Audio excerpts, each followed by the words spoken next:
han en wang la an pathum zinga hian tu hi nge gai puak tak tak le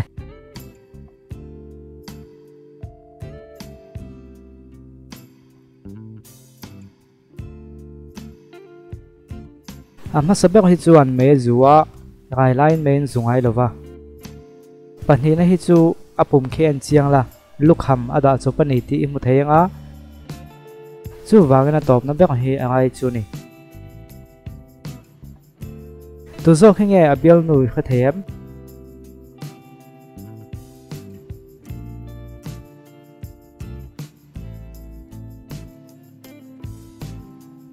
ole anunga thinga ming in kera tong khian abial nu zok chu meri zok hi ni nge yang mi pa khian kumsom pathum chau idaniat matok khal thei lawang atia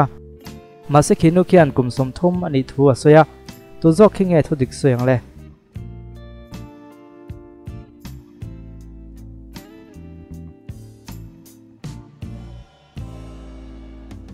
ulukte vai an chuan khinu khian zumbun abun ani ti imu thei mai theya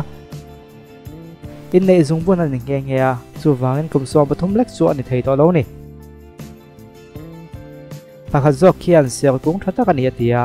pakhat zok khian apple kung zok lom atia tu zok in nge soi dikang le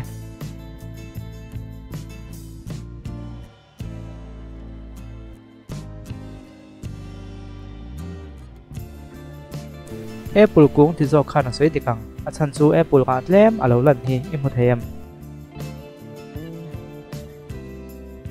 han en wang la tu bek thi nge afan yang le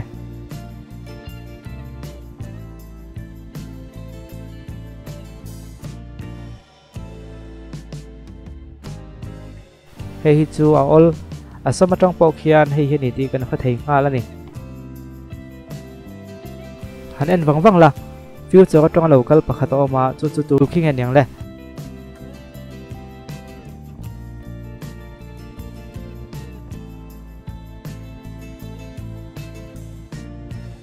hei hi ni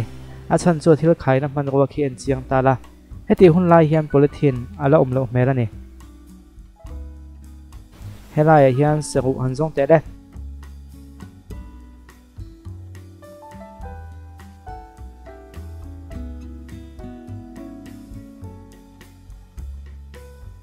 helai hian seru chu mani engwang nge kasam ang chi lo ti ve anin ti ve a tu zo khinga sam lem wole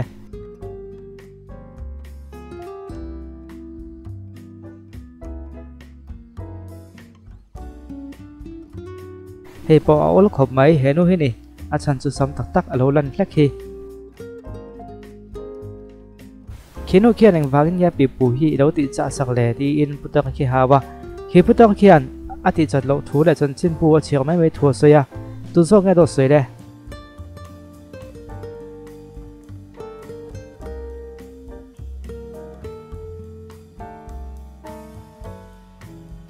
putak hian do soi ni achan chu chan chin bu phena khen pakche akeng kan mu thei ni tu beng hinge fa yu khathayam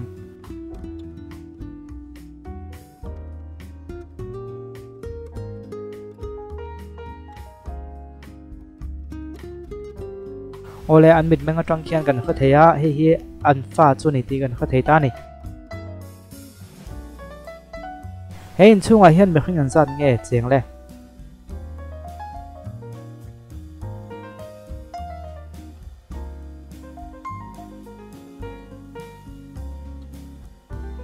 ole tu pra somza da tang khian kan chiar thayanga bichon mi pathum an khosa ni ti kan khathei ni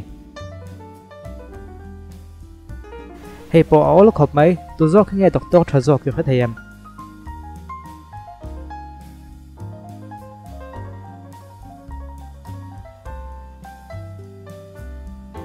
doctor thazok chu mei zlo zo khinia rai por bula mei zo khi athalo ni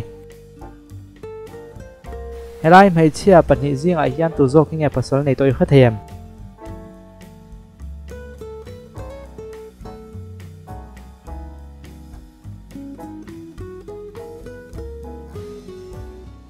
henu hini achan chu mi pa hian zu in pui tu kan som ve ve a ma se pasal nei to zok chu alo thin ram lung mai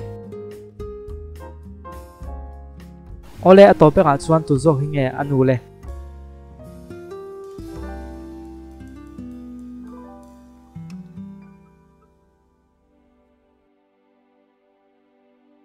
henu hi ni a chan chu akonga hian naute chaw ni om taka bek nuai hi